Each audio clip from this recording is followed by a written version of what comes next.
think glasses are going to be the next major computing platform, but each new platform doesn't tend to just replace the old one, right? So Yeah. I guess the version of this that I think about is like, you probably have this experience often where you're sitting at your desk and you have your computer there, yet you still pull out your phone to do things. That's true, Right? yes. Okay, so at some point in the last 10 years, mobile really became the primary computing platform.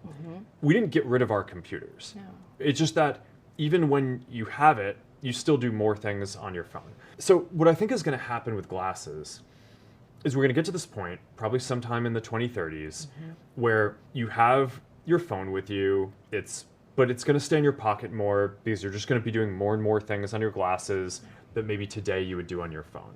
You'll reach a point where, just like with your computer, there are probably some things that could be done in a richer way or better in some way on your phone, but the glasses will be your main computing platform, and that will be kind of your default go-to thing. And then maybe over time you get to this point where people just don't bring their phone with them everywhere. But I think that's really far down the line.